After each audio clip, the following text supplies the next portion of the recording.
Hello and welcome to physics learning in Scithmetics. मैं निशी गुप्ता और आज हम शुरू करेंगे क्लास 12th फिजिक्स की 6th यूनिट जो है ऑप्टिक्स। और इस यूनिट में दो चैप्टर्स इंक्लूडेड हैं, चैप्टर 9 जो है रे ऑप्टिक्स और चैप्टर 10 वेव ऑप्टिक्स। तो आज शुरू करते हैं chapter 9 ray optics and optical instruments. और इसमें आज का हमारा टॉपिक होगा रिफ्लेक्शन ऑफ लाइट। तो शुरू करते हैं चैप्टर 9 रे ऑप्टिक्स। अब रे ऑप्टिक्स में हम क्या पढ़ेंगे? हमने लास्ट चैप्टर पढ़ा था इलेक्ट्रोमैग्नेटिक वेव्स और उसमें हमने ये पढ़ा था कि जो इलेक्ट्रोमैग्नेटिक स्पेक्ट्रम होता है उसका एक बहुत छोटा सा पार्ट ऐसा है जो कि हमारी ह्यूमन आई के लिए सेंसिटिव है, यानी कि हमारी आई जो है उसको सेंस कर सकती है। और क्या बोलते हैं हम उसको? विजिबल लाइट, जिसकी वेवलेंथ 400 नैनोमीटर से 750 नैनोमीटर के बीच में होती है। और इसी विजिबल लाइट की वजह से और हमारे सेंस ऑफ विजन की वजह से हम जो है इस वर्ल्ड को देख सकते हैं। और लाइट के बारे में हमें एक चीज और पता है, द स्पीड ऑफ लाइट या किसी भी इलेक्ट्रोमैग्नेटिक वेव की जो स्पीड है वो वैक्यूम में कितनी होती है? Highest attainable speed in nature 3 × 10⁸ metre पर सेकेंड।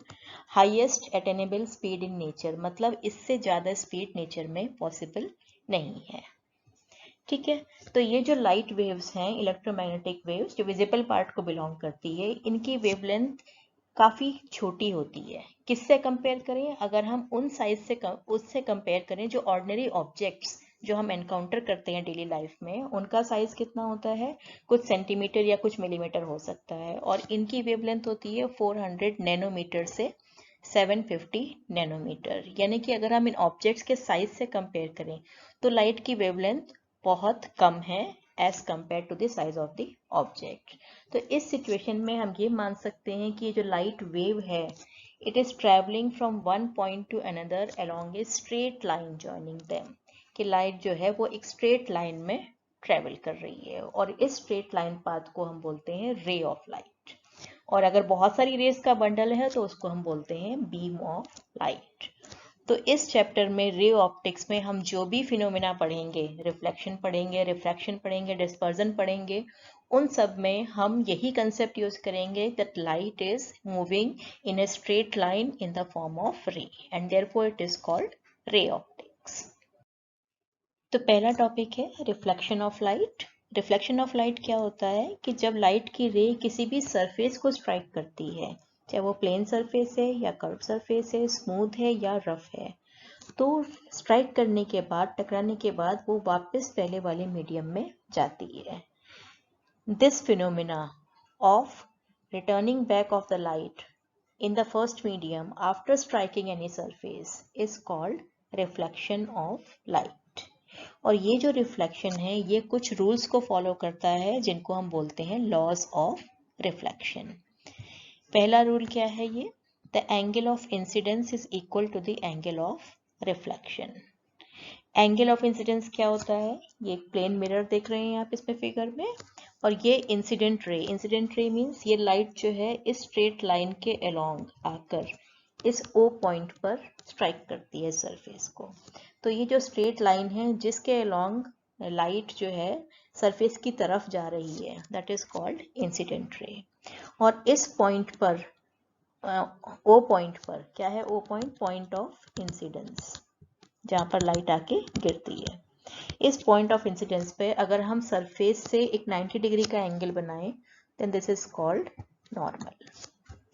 और इंसिडेंट रे और नॉर्मल के बीच का एंगल, ये angle, this is known as angle of incidence, the angle between the incident ray and normal. तो अब जब ये लाइट ओ पॉइंट पे टकराती है, टकराने के बाद ये वापस इस स्ट्रेट लाइन में जाती है और इस स्ट्रेट लाइन को क्या बोलते हैं हम? Reflected ray. और नॉर्मल और रिफ्लेक्टेड रे के बीच का angle, this angle is called angle of reflection. Generally हम एंगल ऑफ इंसिडेंस को आई से रिप्रेजेंट करते हैं, एंगल ऑफ रिफ्लेक्शन को आर से रिप्रेजेंट करते हैं। तो पहला लॉ क्या है? The angle of incidence is equal to the angle of reflection. It means angle I is equal to angle R. This is first law.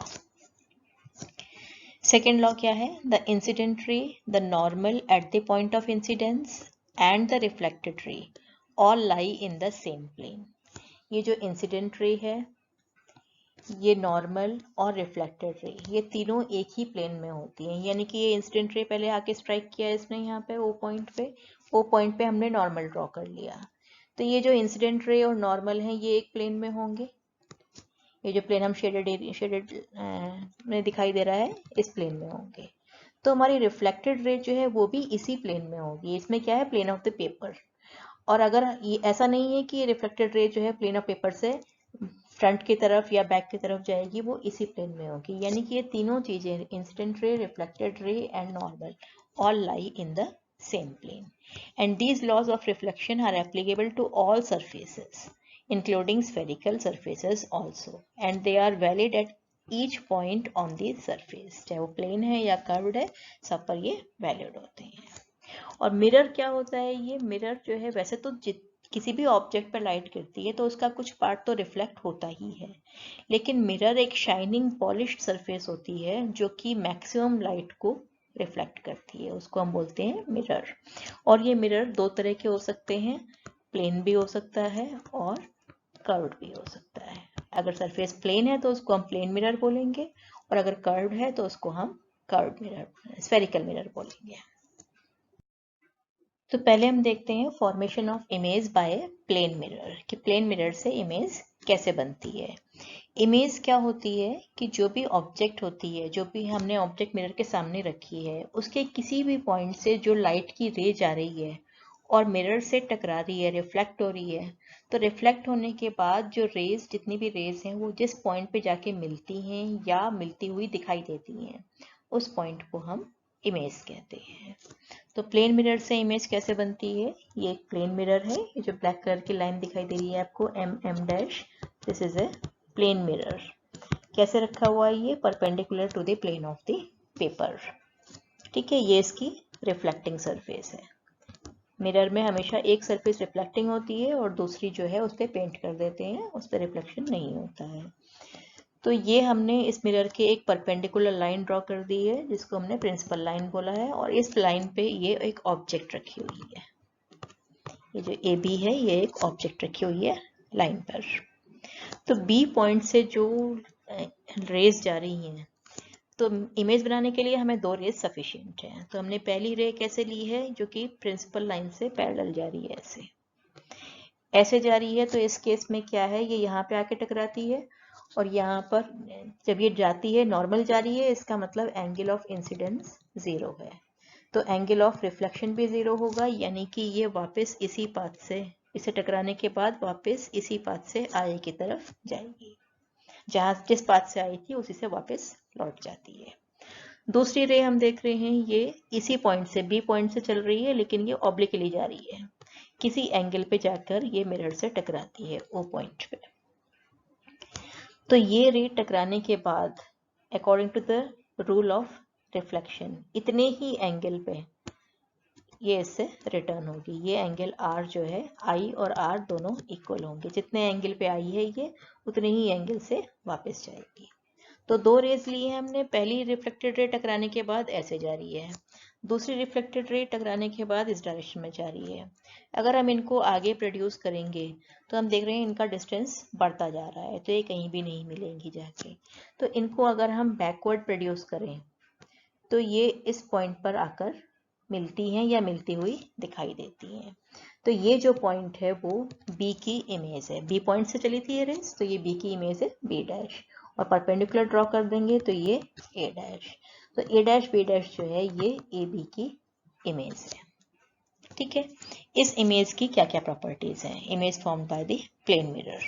पहली, it is virtual and erect. सीधी तो है, हमको दिखाई दे रही है। वर्चुअल क्या होती है कि जब रिफ्लेक्टेड रेज एक्चुअली मीट करती हैं किसी पॉइंट पे तो रियल इमेज बनती है, और एक्चुअली मीट नहीं करती हैं यानी कि हमको मिलती हुई दिखाई देती हैं तो वर्चुअल इमेज होती है। ये जो है दोनों रिफ्लेक्टेड रेज पीछे जाके हमको मिलती हुई दिखाई दे रही हैं, एक्चुअली मीट नहीं कर रही हैं, इसलिए इसकी इमेज वर्चुअल होती है। एक और प्रॉपर्टी होती है जो रियल इमेज है, उसको हम स्क्रीन पर ले सकते हैं, it can be taken on screen. अगर हम स्क्रीन रख देंगे, कोई स्क्रीन मतलब कोई वाइट पेपर या कोई वाइट क्लॉथ रख देंगे तो उस पर दिखाई देगी। लेकिन जो वर्चुअल इमेज है that cannot be taken on screen, उसको हम स्क्रीन पर नहीं ले सकते हैं। यानी कि अगर हम यहाँ पर कोई स्क्रीन रखेंगे तो हमको वो इमेज दिखाई नहीं देगी। तो इमेज जो प्लेन मिरर से बनती है वो हमेशा वर्चुअल एंड इरेक्ट होती है, वर्चुअल होती है और सीधी होती है। दूसरी, the size of the image is equal to the size of the object, दोनों सेम साइज की होती हैं। Then the image formed is as far behind the mirror as the object is in front of it. It means OA is equal to OA dash. जितनी दूर mirror से हमने object रखी है उतनी ही दूर पीछे की तरफ इमेज बनती है। Then fourth is the image is laterally inverted. Laterally inverted means जो हम शीशे में देखते हैं, प्लेन मिरर में देखते हैं, तो हमको ऐसा लगता है कि जो हमारा लेफ्ट हैंड है वो राइट हैंड की तरह दिखाई देता है और राइट हैंड जो है वो लेफ्ट की तरह दिखाई देता है। That is called lateral inversion. तो ये कुछ प्रॉपर्टीज हैं प्लेन मिरर से इमेज की। तो नेक्स्ट है स्फेरिकल मिरर्स। स्फेरिकल मिरर्स क्या होते हैं? The reflecting surface of spherical mirror में बी कर्व्ड। जो प्लेन मिरर्स थे उनकी सरफेस कैसी थी? बिल्कुल प्लेन। अगर सरफेस प्लेन नहीं है, कर्व्ड है, then they are called spherical mirrors. ये कर्व्ड इनवर्ट भी हो सकता है और आउटवर्ड भी हो सकता है। जैसे आप एक स्पून देखते हैं, स्पून में एक तरफ जो है जिसको हम यूज करते हैं इनवर्ट कर्व होता है और दूसरी तरफ जो है वो आउटवर्ड कर्व्ड होती है। तो spherical mirror whose reflecting surface is curved inward, inward curve है, that is called concave mirror, and whose reflecting surface is curved outward, that is called convex mirror. अगर outward curve है तो उसको convex mirror बोलते हैं। ये हम देख रहे हैं कॉनकेव मिरर, ये जो सरफेस है ये इसकी रिफ्लेक्टिंग सरफेस है, it means it is curved inward. और ये जो बाहर वाली सरफेस है ये वाली पेंटेड सरफेस है। तो रिफ्लेक्शन किससे हो रहा है? इस सरफेस से, it is curved inward, it's called concave mirror. इसमें कैसे है? रिफ्लेक्शन जो सरफेस से हो रहा है वो ऐसे बल्जिंग है, बल्जिंग मीन्स कर्व्ड आउटवर्ड, और दूसरी साइड पे यहाँ पर जो है वो पेंट किया हुआ है। तो दिस इज कॉन्वेक्स मिरर। तो मिरर से रिलेटेड कुछ टर्म्स होती हैं, क्या होती हैं वो? पहली है the centre of the reflecting surface of the spherical mirror is a point called the pole. अगर किस कॉनकेव मिरर है या कॉन्वेक्स मिरर, उसकी सरफेस का अगर हम सेंटर देखें, सेंटर पे एक पॉइंट होगा, इस पॉइंट को बोलते हैं हम पोल। और इसको किससे रिप्रेजेंट करते हैं? इस लेटर P से रिप्रेजेंट करते हैं। और ये point it lies on the surface of the mirror, ये मिरर के अंदर ही होता है, क्योंकि मिरर का सेंटर है तो मिरर के अंदर ही होता है। नेक्स्ट टर्म है centre of curvature. Centre of curvature क्या होती है? The reflecting surface of A spherical mirror forms a part of the sphere. This sphere has a centre which is called centre of curvature. यानी कि जो भी हमने mirror बनाया है वो एक स्फीयर का पार्ट है। अगर हम इसकी कर्वेचर को कंप्लीट कर दें ऐसे, तो हमारे पास एक स्फीयर बन जाएगा। इसमें भी अगर हम कर्वेचर को कंप्लीट कर दें तो ऐसे एक स्फीयर बन जाता है, और इस स्फीयर का कोई सेंटर होगा। इस सेंटर को हम बोलते हैं सेंटर ऑफ कर्वेचर। और किससे रिप्रेजेंट करते हैं? कैपिटल C से। It is represented by letter capital C. The center of curvature is not a part of the mirror. It lies outside the surface. Reflecting surface के बाहर होता है, ये मिरर का पार्ट नहीं है। ये उस स्फीयर का सेंटर है जिसमें से कि मिरर बनाया गया है। The center of curvature of a concave mirror lies in front of it. However, it lies behind the mirror in the convex mirror. ये कॉन्केव मिरर में जो मिरर है यहाँ पर इसके फ्रंट में है सेंटर ऑफ कर्वेचर, जबकि कॉन्वेक्स में मिरर के पीछे की तरफ है। और ये जो रेडियस होती है इसकी, क्या अगर हम CP को मिला दें, this is called radius of curvature.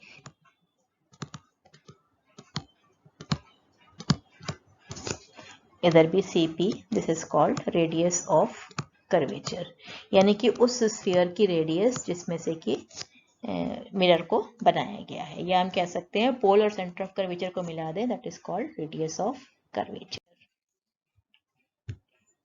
तो रेडियस ऑफ कर्वेचर पढ़ लिया हमने, the radius of the sphere of which the reflecting surface of the mirror forms a part, it is called radius of curvature.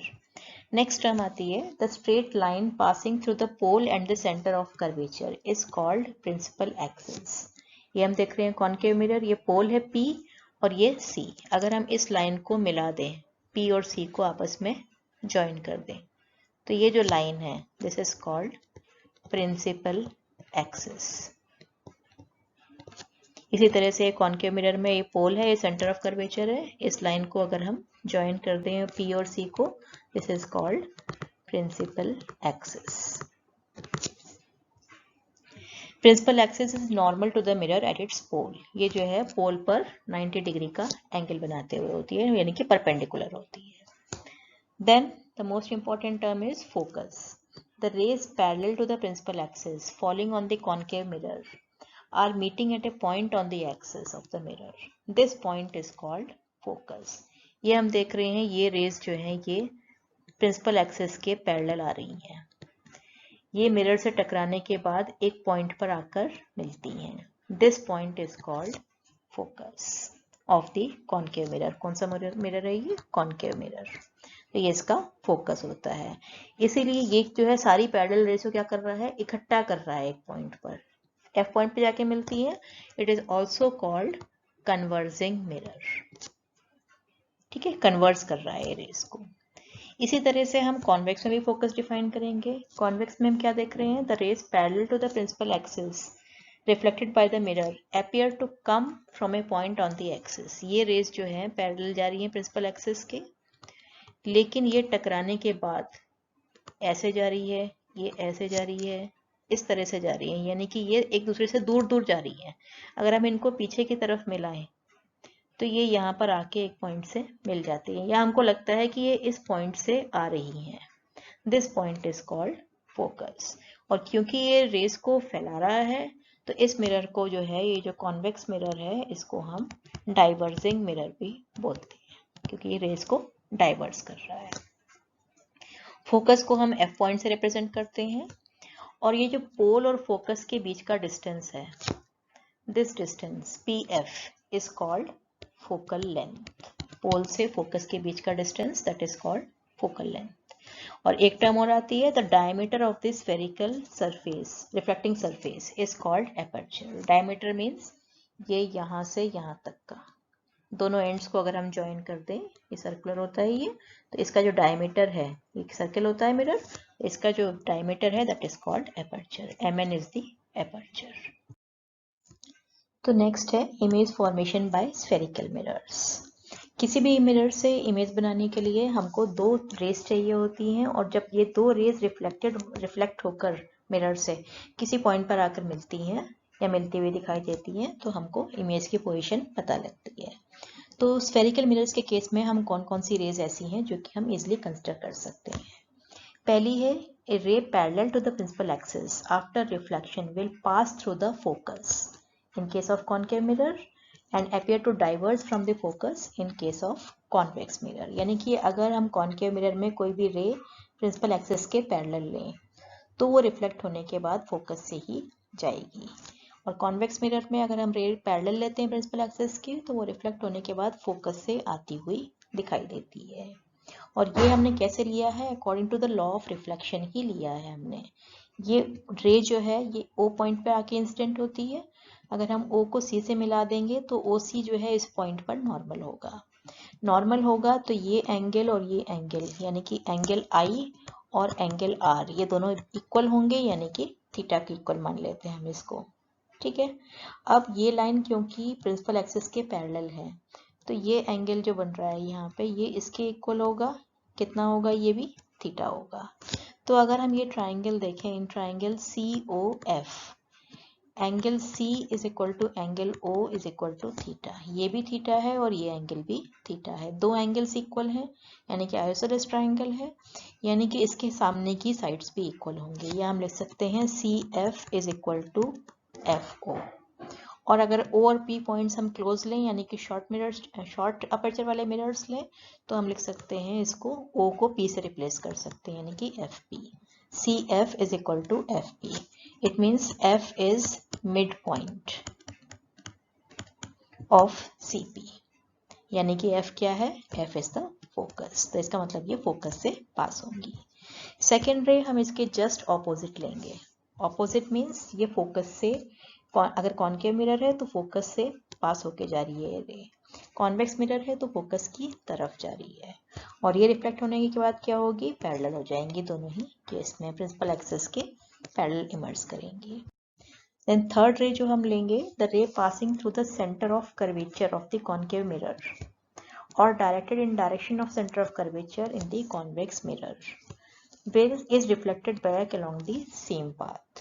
अगर कोई रे centre of curvature के through जा रही है या कॉन्वेक्स मिरर में सेंटर ऑफ कर्वेचर की तरफ जा रही है, तो क्या होगा, क्योंकि ये रे कर्वेचर से होके आ रही है, तो ये जिस पॉइंट पे इंसिडेंट होगी वहाँ पे ये नॉर्मली इंसिडेंट होगी। इट मीन्स एंगल आई 0 होगा। एंगल आई 0 है तो एंगल आर भी 0 होगा, यानी कि इसी डायरेक्शन में वापस चली जाएगी। सेम केस कॉन्केव मिरर के लिए भी और कॉन्वेक्स मिरर के लिए भी। Then fourth ray, a ray incident obliquely to the principal axis towards a point O, towards the point P, यानी कि कोई भी रे अगर पी की तरफ आ रही है किसी एंगल पे, ये एंगल आई पे पी की तरफ आ रही है, तो वो एंगल आई कौन सा है, प्रिंसिपल एक्सिस से जो एंगल बना रही है ये, तो वो प्रिंसिपल एक्सिस से उतना ही एंगल बनाते हुए वापस ऑब्लिकली चली जाएगी। Same case concave mirror, convex mirror में ये जो है प्रिंसिपल एक्सिस से आई एंगल पे आ रही है, तो ये इतना ही एंगल बनाते हुए इससे वापस चली जाएगी। In both cases angle I is equal to angle r. Next है image formation by concave mirror for different positions of the object, यानी कि कॉन्केव मिरर में हम ऑब्जेक्ट को डिफरेंट पोजीशंस पे रखेंगे तो इमेज कैसी बनती है। फर्स्ट केस हम देख रहे हैं, object is placed at infinity, यानी कि ऑब्जेक्ट जो है वो बहुत दूर रखा हुआ है, तो बहुत दूर से जो पैरेलल रेज आ रही हैं, parallel to the principal axis, वो इस मिरर से रिफ्लेक्ट होने के बाद एक पॉइंट पर आके मिलेंगी, तो उस पॉइंट पर इमेज बनेगी। कौन से पॉइंट पे, फोकस पे। तो सारी रेज फोकस पे आके मिलेंगी, तो इमेज कहाँ बनेगी, फोकस पे बनेगी। कैसी इमेज होगी, it will be highly diminished point size and it will be real and inverted. Real क्यों होंगी, क्योंकि ये रेज एक्चुअली इस पर मीट कर रही है। देन सेकेंड केस, हम ऑब्जेक्ट को थोड़ा सा और पास ले आते हैं, यानी कि object is placed beyond C, C से थोड़ा सा आगे रखी हुई है, दिस इज द ऑब्जेक्ट। तो जो रे पैरेलल जा रही है प्रिंसिपल एक्सिस के, वो रिफ्लेक्शन के बाद फोकस से होके जाएगी। दूसरी हमने ली है जो कर्वेचर के थ्रू जा रही है, तो वो रिफ्लेक्शन के बाद इसी पाथ को रिट्रेस करेगी, इसी पे वापस जाएगी। तो दोनों reflected rays A dash point पे आके मिलती हैं, so A dash B dash is the image of A B. तो इस केस में इमेज कैसे बन रही है, कहाँ बन रही है, एफ और सी के बीच में। साइज कैसा है उसका, हम देख रहे हैं छोटा है। पहले केस में हाईली डिमिनिश थी, बहुत छोटी थी पॉइंट साइज, अब थोड़ा सा बड़ा हो गया है, लेकिन अभी भी ऑब्जेक्ट से छोटा है। And the image is real and inverted. Next case है, हम ऑब्जेक्ट को और थोड़ा सा पास लाते हैं, यानी कि ऑब्जेक्ट को हम सी पे ले आए हैं। ऑब्जेक्ट एट कर्वेचर, कर्वेचर पे रखी हुई, सेंटर ऑफ कर्वेचर पे ये ए बी ऑब्जेक्ट है। तो इसमें भी हमने कौन कौन सी रेज ली हैं, ये रे ली है जो कि प्रिंसिपल एक्सिस के पैरेलल जा रही है, तो ये रिफ्लेक्शन के बाद फोकस से जाएगी। दूसरी रे हमने ली है जो फोकस के थ्रू जा रही है, तो ये रिफ्लेक्शन होने के बाद पैरेलल हो जाएगी। तो दोनों रिफ्लेक्टेड रेज यहाँ पर ए डैश पॉइंट पे आके मिलती हैं, तो A dash B dash is the image of A B. अब इस इमेज की पोजीशन कहाँ है, ये सी पर ही बनी है, ऑब्जेक्ट भी सी पर रखी है, वहीं इमेज बन रही है। साइज भी उसका देख रहे हैं हम इक्वल है और real and inverted. Next case में ऑब्जेक्ट को और थोड़ा पास लाते हैं, यानी कि ऑब्जेक्ट को हम कहाँ लेके आए हैं, बिटवीन सी एंड एफ। अभी सी पर थी, तो सी और एफ के बीच में ले आए हैं। अब ये जो ए बी ऑब्जेक्ट है, ए पॉइंट से जो रे पैरेलल जा रही है, वो रिफ्लेक्शन के बाद फोकस से होके जाएगी। दूसरी रे हमने ली है जो हमें कर्वेचर से आती हुई दिखाई दे रही है ये, तो ये रिफ्लेक्ट होने के बाद क्योंकि कर्वेचर के थ्रू आ रही है, तो ये इसी पाथ पर वापस चली जाएगी। दोनों रिफ्लेक्टेड रेज कहाँ के मिलती हैं, ए डैश पे, तो ए डैश बी डैश जो है वो ए बी की इमेज है। इस इमेज की पोजीशन क्या है, ये बियॉन्ड सी बन रही है, सी से बाहर बन रही है, और साइज अगर हम देखें तो ये ऑब्जेक्ट से बड़ा है। और कैसी इमेज है, रियल एंड इन्वर्टेड, उल्टी इमेज बन रही है, और रियल है क्योंकि रेज एक्चुअली मीट कर रही हैं। तो हम देख रहे हैं जैसे जैसे हम जो है ऑब्जेक्ट को पास ला रहे हैं, इमेज का साइज धीरे धीरे बढ़ता जा रहा है। नेक्स्ट ऑब्जेक्ट को और पास लेके आ रहे हैं, यानी कि ऑब्जेक्ट को हम फोकस पे ले आए हैं। फोकस पे रख दिया ऑब्जेक्ट को। तो ये ए बी ऑब्जेक्ट है, ये जो रे पैरेलल जा रही है एक्सिस के वो फोकस से होके जाएगी रिफ्लेक्शन के बाद। और दूसरी रे हमने ली है जो कि कर्वेचर से आती हुई दिखाई दे रही है हमको, पी पॉइंट से आ रही है लेकिन कर्वेचर से आती हुई दिखाई दे रही है। तो ये रे जो है इसी पाथ में वापस लौट जाएगी। और ये जो दोनों रेज रिफ्लेक्टेड रेज हैं ये दोनों पैरेलल हैं, कहाँ जाके मिलेंगी है इन्फिनिटी। तो इसकी इमेज कहाँ बनेगी, इन्फिनिटी पे बनेगी। Image will be formed at infinity. और कैसी होगी, हाईली एनलार्ज्ड, बहुत बड़ी इमेज बनेगी, real and inverted. Then last case, इसको हम थोड़ा सा और पास लेके आते हैं, यानी कि पोल और फोकस के बीच में। जब हम इसको पोल और फोकस के बीच में रखते हैं ऑब्जेक्ट को, तो जो रे हमारी पैरेलल जा रही है वो फोकस से होके जाती है रिफ्लेक्शन के बाद। और जो दूसरी रे हमने ली है जो फोकस से जा रही है, फोकस से आती हुई दिखाई दे रही है हमको, ये ऑब्जेक्ट के लिए हमने कैंडल लिया है, तो वो जो रे है वो रिफ्लेक्शन के बाद कैसे होगी, वो पैरेलल जाएगी प्रिंसिपल एक्सिस के। और ये जो दो रिफ्लेक्टेड रेज हैं, एक ये वाली रे और एक ये वाली रे, दोनों इनका डिस्टेंस बढ़ता जा रहा है, यानी कि ये आगे नहीं मिलती हैं। अगर हम इनको पीछे लेके जाएं, बैकवर्ड डायरेक्शन में प्रोड्यूस करें, तो बैकवर्ड डायरेक्शन में ये इस पॉइंट पर आकर मिलती हैं। तो इसकी इमेज कैसी हुई, वर्चुअल हो गई। क्यों, क्योंकि रेज एक्चुअली मीट नहीं कर रही हैं, पीछे मिलाने पर जाकर मिलती हैं। ठीक है, कैसी है, साइज एनलार्ज्ड। और बन कहाँ रही है, पोजीशन क्या है, बिहाइंड द मिरर। तो सिर्फ एक केस में जो है, जब ऑब्जेक्ट बहुत पास रखी होती है, तब जो है वर्चुअल एंड इरेक्ट इमेज बनती है। बाकी सब केसेस में रियल एंड इन्वर्टेड इमेज बनती है। तो ये इसकी समरी है पूरी, कि ऑब्जेक्ट को हमने ये 6 पोजीशंस पे रखा था, तो इमेज कैसे बनती है। और साइज हम देखते हैं, साइज धीरे धीरे बड़ा होता जाता है। शुरू की 5 पोजीशन में रियल एंड इन्वर्टेड, केवल एक पोजीशन में वर्चुअल एंड इरेक्ट इमेज बनती है। Then nature, position and size of image formed by convex mirror. अब convex mirror के ले लेते हैं। तो convex mirror में हमको पता है कि ये अगर convex mirror है तो इसका पोल, फोकस, कर्वेचर सब जो है मिरर के पीछे होता है। तो हमको ऑब्जेक्ट सामने रखनी है, सामने तो और कोई पॉइंट नहीं है, तो हम इसके दो ही केस लेते हैं। कौन सा, ऑब्जेक्ट एट इन्फिनिटी, और ऑब्जेक्ट हम जो है थोड़ा सा पास रख देंगे, एक तो दूर और एक पास। तो पहले केस में जब ऑब्जेक्ट इन्फिनिटी पे रखी हुई है, तो जो भी पैरेलल रेज आ रही है प्रिंसिपल एक्सिस के, वो कहाँ हमको दिखाई देंगी, फोकस से आती हुई दिखाई देंगी। डाइवर्स करता है ये रेस को, ऐसे जाएंगे ये रेस, फोकस से आ रही है। तो इमेज कहाँ बनेगी, इसकी फोकस पे बनेगी। और कैसी बनेगी, पॉइंट साइज इमेज बनेगी।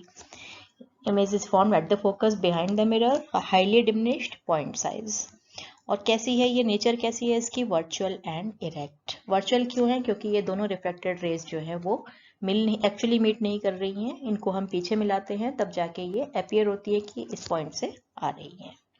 दूसरा केस लेते हैं हम, इसको थोड़ा सा पास रख लेते हैं। तो ऑब्जेक्ट हमने जो है ए बी इसके सामने रख दी है, मिरर के सामने। तो जो रे हमारी एक्सिस के पैरेलल जा रही है प्रिंसिपल एक्सिस के, वो हमें फोकस से आती हुई दिखाई देगी। ये ध्यान रखने की बात है कि ये जो कॉन्वेक्स मिरर है ये रेस को डाइवर्स करेगा, इधर से नहीं जाएगा, कन्वर्ज नहीं करेगा, डाइवर्स करेगा। दूसरी रे ली है हमने जो कि सेंटर ऑफ कर्वेचर की तरफ जाती हुई दिखाई दे रही है हमको, तो ये इसी पाथ पर वापस लौट जाएगी। अब ये दोनों रेस, ये ऐसे जा रही है और ये ऐसे जा रही है, तो दोनों की डिस्टेंस बढ़ती जा रही है, तो नहीं मिलेंगी ये, इनको हम बैकवर्ड डायरेक्शन में लेके जाएंगे, तो इस पॉइंट पे मिलती हैं। तो A dash B dash is the image of the object. तो हम देखते हैं इमेज कहाँ बन रही है, पोल और फोकस के बीच में, और छोटी इमेज बन रही है। फर्स्ट केस में हाईली डिमिनिश्ड थी पॉइंट साइज, इसमें छोटी इमेज बन रही है।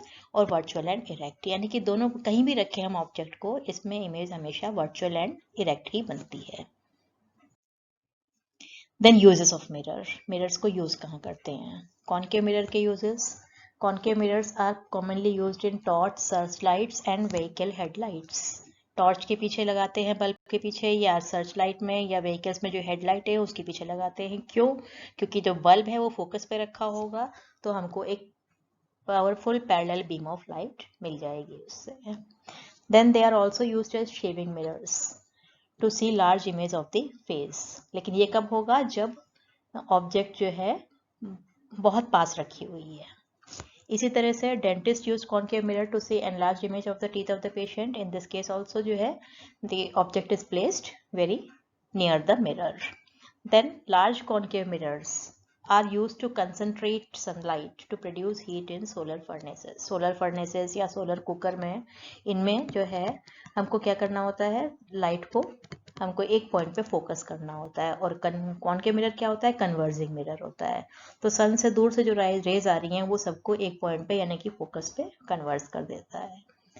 Then uses of convex mirror. Convex mirror का मेन यूज क्या है, it is used as a rear view mirror in vehicles. आपने देखा होगा स्कूटर, मोटरसाइकिल, कार, बस, सब में साइड में एक मिरर लगा होता है जो कि रियर व्यू मतलब पीछे की ट्रैफिक को देखने के काम आता है। रियर मतलब पीछे का देखने के काम आता है। तो उसकी जगह अगर हम प्लेन मिरर लेंगे तो भी हम देख सकते हैं पीछे। कॉनकेव तो यूज नहीं कर सकते क्योंकि उसमें तो हमें उल्टी इमेज दिखाई देती है। प्लेन ले सकते हैं, लेकिन प्लेन में जो इमेज बनती है वो सेम साइज की बनती है, और कॉन्वेक्स में जो इमेज बनती है वो बहुत ही डिमिनिश्ड बनती है, छोटी साइज की। तो छोटी साइज की इमेज बनने से क्या होता है कि वो जो है ज्यादा फील्ड ऑफ व्यू को कवर करती है, उससे हम ज्यादा एरिया उस छोटे से मिरर से देख सकते हैं। तो thus convex mirror enable the driver to view much larger area than that would be possible by a plane mirror. Plane mirror के कंपैरिजन में हम ज्यादा एरिया उससे देख सकते हैं, फील्ड ऑफ व्यू बढ़ जाता है। तो नेक्स्ट है relation between focal length and radius of curvature. Focal length क्या होती है, फोकस और पोल का डिस्टेंस, और रेडियस ऑफ कर्वेचर फोकस से और सेंटर ऑफ कर्वेचर से पोल तक का डिस्टेंस। ठीक है, उनमें क्या रिलेशन है ये देखते हैं। ये हमने कॉनकेव मिरर लिया है, P पोल है, F फोकस है और C सेंटर ऑफ कर्वेचर है। ये रे लिए हमने जो कि पैरेलल जा रही है प्रिंसिपल एक्सिस के, और M पॉइंट पर इंसिडेंट है। क्योंकि ये पैरेलल जा रही है तो रिफ्लेक्शन के बाद ये फोकस से होकर जाएगी। ठीक है, अगर हम C पॉइंट को M से मिला दें तो ये इसके परपेंडिकुलर होगा। क्यों, क्योंकि ये सरफेस की रेडियस है स्फीयर की, और ये रेडियस की इस स्फीयर की टेंजेंट है। ये जो एंगल है this is angle of incidence, और ये एंगल ऑफ रिफ्लेक्शन। और हमें पता है लॉ ऑफ रिफ्लेक्शन से I is equal to R, तो हम दोनों को थीटा ले सकते हैं। अब हम देख रहे हैं कि ये जो रे ली है हमने, इसको अगर हम N ले लें तो NM is parallel to CP के पैरेलल है। therefore ये जो एंगल बन रहा है MCP, ये कितना होगा, ये भी थीटा होगा। कैसे एंगल्स हैं ये, अल्टरनेट एंगल्स। ये एंगल और ये एंगल इक्वल होंगे ये। इसी तरह से अगर हम दोबारा से लें ये NM is parallel to CP, और हम इस लाइन को कंसिडर करें, ये जो रिफ्लेक्टेड रे है, तो हम देखेंगे कि ये जो एंगल बन रहा है MFP, ये एंगल कितना होगा, ये इस एंगल के इक्वल होगा, और ये angle theta plus theta that is 2 theta. Same reason, alternate angles. ठीक है, अब हम निकालते हैं tan थीटा और tan 2 थीटा की वैल्यू। तो पहले ट्राइंगल लेते हैं हम MCD, इससे हमको क्या मिलेगा, tan थीटा होता है perpendicular upon base, it means MD upon CD। दूसरा ट्राइंगल कंसिडर करते हैं, ट्राइंगल MFD, इससे हमको मिलेगा tan 2 थीटा, इसमें 2 थीटा एंगल है। tan 2 theta will be equal to perpendicular MD upon base FD। ठीक है, और इसको हम थीटा के इक्वल लिख सकते हैं, इसको 2 थीटा के इक्वल लिख सकते हैं। कब, if theta is very small. अगर एंगल्स छोटे होते हैं तो हम tan थीटा को थीटा से रिप्लेस कर सकते हैं, इसी तरह से sin थीटा को भी हम थीटा से रिप्लेस कर सकते हैं। ठीक है, तो अगर हम इस इक्वेशन में थीटा की वैल्यू फर्स्ट इक्वेशन से लिखें तो हमें क्या मिलेगा, MD upon FD is equal to 2 into theta को हम लिख सकते हैं MD अपॉन CD, या इसको फर्दर सॉल्व करें तो MD कैंसिल हो जाएगा, हम लिख सकते हैं FD is equal to CD upon 2। ठीक है, FD, अब ये D और P पॉइंट्स ये काफ़ी क्लोज हैं, तो हम D पॉइंट को P से रिप्लेस कर सकते हैं। It means FP is equal to CP upon 2, और ये FP टर्म क्या है, फोकस से पोल तक का distance, it means focal length. CP term क्या है, सेंटर ऑफ कर्वेचर से पोल का डिस्टेंस, जिसको हम बोलते हैं radius of curvature. So focal length is half the radius of curvature, या हम लिख सकते हैं radius of curvature is double of the focal length. इसी तरह से हम ये कॉन्वेक्स मिरर के लिए भी प्रूव कर सकते हैं, इसमें भी सेम यही रिलेशन आएगी, F is equal to R/2। Then sign convention for reflection by spherical mirrors. जब हम स्फेरिकल मिरर से इमेज बनाते हैं तो उसके लिए हमको साइन कन्वेंशन फॉलो करना होता है। साइन कन्वेंशन क्या होता है, इसके कुछ मेन पॉइंट्स होते हैं, वो पढ़ लेते हैं। एक तो जो पोल है उसको हम ओरिजिन मानते हैं और प्रिंसिपल एक्सिस को हम एक्स एक्सिस ले लेते हैं, ठीक है। Pole of the mirror is taken as origin and principal axis is taken as X axis. इसके बाद पहला पॉइंट क्या है कि object is always placed to the left of the mirror. Object हम जो है हमेशा लेफ्ट में रखेंगे। यहाँ पे तो लेफ्ट में रखेंगे तो इंसिडेंट रे कैसे जा रही है, लेफ्ट से राइट की तरफ। जितनी जो भी रे जाएगी वो लेफ्ट से राइट जाएगी। दूसरा, all the distances are measured from the principal axis and from the pole of the mirror. जितने भी प्रिंसिपल एक्सिस पर डिस्टेंसेस है उनको हम यहाँ से नापना शुरू करेंगे क्योंकि ये ओरिजिन है। Then the distances measured in the right of the origin are taken positive and in the left are taken negative. या हम कह सकते हैं कि जो इंसिडेंट रे की डायरेक्शन में है, यानी कि जो राइट में है, उनको हम पॉजिटिव लेंगे क्योंकि इंसिडेंट रे भी इसी डायरेक्शन में है और ये हम पी से इसी डायरेक्शन में जा रहे हैं। और जो लेफ्ट में जा रहे हैं, ऑपोजिट डायरेक्शन में जा रहे हैं इंसिडेंट लाइट के, तो उनको हम नेगेटिव लेंगे। And fourth is distances measured perpendicular to and about the principal axis are taken as positive and below the axis are taken as negative. अगर हम ऊपर की तरफ लेंगे डिस्टेंसेस, जैसे हमको ऑब्जेक्ट या इमेज का साइज नापना है, तो अप साइड जाएंगे तो पॉजिटिव और डाउन साइड जाएंगे तो नेगेटिव। तो नेक्स्ट है मिरर इक्वेशन या मिरर फॉर्मूला, जो हम 10th क्लास में भी पढ़ चुके हैं। Relation between U, V and F। U is distance of object from the mirror, V distance of image from the mirror and F is focal length, ठीक है। तो ये डायग्राम देख रहे हैं, ये इसमें हमने एक कॉनकेव मिरर लिया है, P इसका पोल है, F फोकस और C कर्वेचर। यहाँ पे हमने A B एक ऑब्जेक्ट रखी हुई है। तो ये रे डायग्राम कंप्लीट कर लिया है। जो रे पैरेलल जा रही है वो फोकस से जाती है, जो कर्वेचर से जा रही है वो उसी डायरेक्शन में वापस चली जाएगी।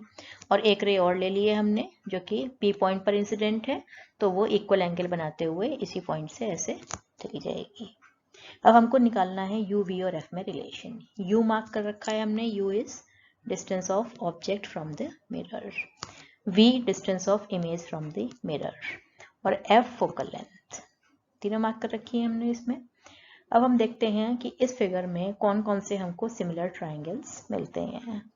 तो अगर हम देखें triangle A dash, B dash और F, it is similar to triangle MPF। A dash, B dash, F ये ट्राइंगल और MPF ये ट्राइंगल सिमिलर है। क्यों? क्योंकि ये दो एंगल्स जो हैं कैसे हैं, वर्टिकली ऑपोजिट एंगल्स, और ये जो हम लेंगे एक 90 डिग्री का एंगल बन जाएगा यहाँ पे, ठीक है। तो हम लिख सकते हैं इनकी साइड्स का रेशियो सेम होगा। या हम लिख सकते हैं MP upon A dash B dash is equal to FP upon B dash F, first equation. और हमारे पास कौन से सिमिलर ट्राइंगल्स हैं, अगर हम देखें ट्राइंगल ABP, ये ट्राइंगल, ये एंगल ऑफ इंसिडेंस है, ये एंगल ऑफ रिफ्रैक्शन है, तो ये दोनों एंगल्स इक्वल होंगे I और R, ठीक है। और दूसरा ट्राइंगल लेते हैं हम A डैश, B डैश और P। I और R दो एंगल इक्वल हैं इसमें, इधर ये एंगल 90 डिग्री का है, इधर ये एंगल 90 डिग्री का है, तो ये दोनों भी सिमिलर हैं। तो हम लिख सकते हैं AB upon A dash B dash is equal to BP upon B dash P, second equation, ठीक है। फर्स्ट इक्वेशन में ये जो हमने MP लिखा है, इसको हम ये भी लिख सकते हैं कि MP, ये जो डिस्टेंस है M से P तक का, ये AB के इक्वल है, तो हम इसको लिख सकते हैं AB upon A dash B dash is equal to FP upon B dash F। तो अगर हम इन दोनों इक्वेशंस को देखें तो लेफ्ट हैंड साइड दोनों की सेम है। तो अगर हम कंपेयर करें राइट साइड को, दोनों को कंपेयर करते हैं तो हम क्या लिख सकते हैं इसको, FP upon B dash F is equal to B P upon B dash P. अब इनकी वैल्यू सब्स्टिट्यूट करेंगे विथ साइन। एफ पी क्या है? एफ पी हम देख रहे हैं फोकल लेंथ, और हम कहाँ जा रहे हैं फोकल लेंथ को नापने के लिए? पोल से लेफ्ट साइड में। तो कितनी होगी ये? Minus F. एफ पी को हम लिख सकते हैं minus F. B dash F, B dash F क्या है? ये डिस्टेंस है। बी डैश एफ को हम लिख सकते हैं B P minus F P, B dash P minus F P. और बी डैश पी क्या है? बी डैश पी जो है वो ऑब्जेक्ट का डिस्टेंस है। ये भी नेगेटिव है क्योंकि हम पोल से लेफ्ट साइड में हैं, तो इसको हम लिख सकते हैं minus V, B dash P को। और एफ पी क्या है? Minus F. ठीक है। देन बी पी, इसको हम क्या लिख सकते हैं? B P is distance of object from the pole, minus U लिख सकते हैं इसको। और बी डैश पी क्या है? Distance of image from the pole, minus U. तो अगर हम ये वैल्यू सब्स्टिट्यूट करें तो हमें क्या मिलेगा? Minus F upon minus V plus F is equal to minus U upon minus V. ये माइनस कैंसिल हो जाएगा, क्रॉस मल्टीप्लाई करेंगे, we will get minus V F is equal to minus U V plus U F. या हम लिख सकते हैं U V is equal to U F plus V F. तो हम लिख सकते हैं U V is equal to V F plus U F. अगर हम इसको डिवाइड कर दें किससे? बाई यू वी एफ, तो हमें क्या मिलेगा? U V upon U V F is equal to V F upon U V F plus U F upon U V F. U V cancel हो जाएगा, v और f कैंसिल हो जाएगा, इधर u और f कैंसिल हो जाएगा। So we get 1 upon f is equal to 1 upon u plus 1 upon p। This equation is known as mirror equation. तो इसकी हेल्प से अगर हमें ऑब्जेक्ट डिस्टेंस पता है तो हम इमेज की डिस्टेंस निकाल सकते हैं, अगर फोकल लेंथ पता है, यानी कि इन तीनों में से कोई भी दो क्वांटिटीज पता है तो हम थर्ड क्वांटिटी को कैलकुलेट कर सकते हैं। ध्यान रखना है लेकिन हमको कि हम जो भी क्वांटिटी लिखेंगे उसका हम साइन के साथ लिखेंगे, साइन कन्वेंशन फॉलो करेंगे। तो नेक्स्ट टर्म आती है मैग्निफिकेशन। मैग्निफिकेशन क्या होता है? Magnification produced by a mirror gives the relative extent to which the image is magnified with respect to the object. Object के रेस्पेक्ट में उसका साइज क्या है ये बताती है वो। और कैसे निकालते हैं इसको हम? It is expressed as the ratio of height of the image to the height of the object and it is represented by the letter m। यानी कि हम लिखते हैं m is equal to height of image upon height of object. ठीक है, ये हम figure देख रहे हैं, ये हमने कॉनकेव मिरर लिया है, ये सेम डायग्राम है जो अभी हमने मिरर फॉर्मूले के लिए यूज किया था। तो हाइट ऑफ द इमेज और हाइट ऑफ द ऑब्जेक्ट, अगर हमने ऑब्जेक्ट h हाइट के लिए लिए तो ये इमेज को हमने h डैश लिख दिया, तो हम लिख सकते हैं इसको h डैश अपॉन h। इसको हम u और v की टर्म से भी रिलेट कर सकते हैं कि magnification is also related to u and v। और कैसे एक्सप्रेस करेंगे उसको हम? इसको हम यही फॉर्मूला लेते हैं, ये हमने ट्राइंगल्स लिए थे, triangle A B P is congruent to triangle A dash B dash P. ठीक है, तो इससे हमको मिलता है A dash B dash upon A B is equal to B dash P upon B P. A dash B dash क्या है? Image की हाइट। ए बी क्या है? ऑब्जेक्ट की height. Is equal to B dash P क्या है? B dash P that is distance of image, जिसको हम लिखेंगे माइनस बी, और इसको लिखेंगे हम माइनस यू। बी पी, इधर भी हमको साइन कन्वेंशन यूज करना पड़ेगा। हमने पढ़ा था कि जो साइन कन्वेंशन के अकॉर्डिंग जो अपसाइड लेते हैं प्रिंसिपल एक्सिस के वो पॉजिटिव होती है, यानी कि h पॉजिटिव होगा और ये h डैश है ये नेगेटिव होगा। ठीक है, तो अगर हम इस रिलेशन को यूज करें तो हम लिख सकते हैं m is equal to h dash upon h which is also equal to minus v upon u। तो हम h इससे भी निकाल सकते हैं या हम इससे भी निकाल सकते हैं magnification. The height of the object is taken positive क्योंकि ऑब्जेक्ट को हम यूजुअली प्रिंसिपल एक्सिस के ऊपर रखते हैं। और हाइट ऑफ द इमेज जो है वो डिपेंड करती है कि पॉजिटिव होगी या नेगेटिव होगी। अगर वर्चुअल इमेज है तो वो सीधी इमेज बनती है तो पॉजिटिव होगी, रियल इमेज बन रही है तो वो नेगेटिव होगी। इसी तरह से हम मैग्निफिकेशन से भी देख सकते हैं। Negative sign in the value of magnification indicates that the image is real. अगर हम इसको सॉल्व करते हैं, नेगेटिव आता है, इसका मतलब इमेज रियल है, और अगर पॉजिटिव साइन आता है it means image is virtual. तो आज के लिए इतना ही। नेक्स्ट टर्न पे हमारा टॉपिक होगा रिफ्रैक्शन ऑफ लाइट। तब तक के लिए bye, thank you, happy learning.